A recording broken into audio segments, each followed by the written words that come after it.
Hi, I'm Pushpa Naurim, and today in this video I'm going to discuss what is economics and why is it important to study, and what is the difference between micro and macroeconomics. Okay, let's begin. Have you ever considered of the fact that we all use economics in everyday decision making process of our life? Right from the moment we wake up in the morning till the time we sleep at night, we all use economics. Okay, you don't believe me? Let's take it this way. Have you ever find yourself asking questions like, should I wake up early in the morning at 5 a.m. to hit the gym or just sleep for another 1 hour? Or should I complete my homework tonight or spend time watching Netflix? Or a busy working mother might think, should I cook my dinner tonight or just order it from the Zomato? Again, it is also possible that a freshly graduate student might have to decide what are the potential benefits and drawbacks of going to university right after high school compared to getting his first job. So, you see that on everyday basis we make decisions based on which we make our choices. Consciously or unconsciously, we all are calculating the costs and benefits of one decisions over another decisions, and that's where economics come into play. So, how are we going to define economics? Economics can simply be defined as how humans make decisions in the face of scarcity, or one may simply say that it is a study of choice. You will see that at every level, one has to set out their priorities and decide what is more important to them, which will give them maximum satisfactions, depending on which they will make their choices. Because what happens is that in real life we cannot have everything. Let's see, from the consumer point of view, consumer cannot buy everything.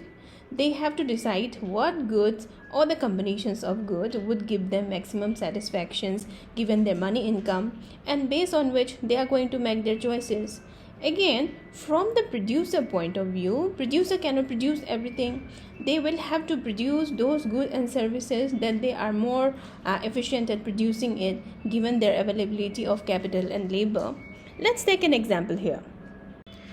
At individual level, you will see that a person has to decide whether to spend his income on buying a new car or on a fancy vacations with the family members. And at the firm level, the company has to decide whether to hire more labor for the productions of goods and services in the company, or will have to install more capital equipment for the productions of goods in the company. Or at the country level, the government might have to decide whether to increase the expenditures on defense or on environmental protections program. Now, the question arises, why can't we have everything? Why consumer cannot consume everything, and why producer cannot produce everything? This is because of the simple reason that there is scarcity of resources. Resources that are available on this earth is not limitless, but it is available on limited amount. For example, let's take labor. In economics, labor is generally defined as any type of physical or mental exertion that is done in exchange for an economic reward. But if we look at it, the amount of labor one has to provide is limited after a point of time. That's why it is considered as limited. Then there is land. We know that there is limited amount of land on earth, and due to problems like extensive deforestations, urbanizations and industrializations and its impact on fertility, the availability of land on the planet is increasingly limited. So what was once considered a plentiful resources is now becoming scarce. Therefore, land is a scarce resources. Money is limited, then time is limited. Everyone got 24 hours, and it depends on them how to allocate them to different activities. So basically, if we look at it, it is a problem of scarcity, that many people in the world are dying of hunger, and many people are living without home, and medical facilities are not accessible to all. So this is why we said it earlier that economics is the study of how humans make decisions in the face of scarcity. Now comes the type of economics. In economics, we basically deals with two major streams. One is microeconomics and another one is macroeconomics.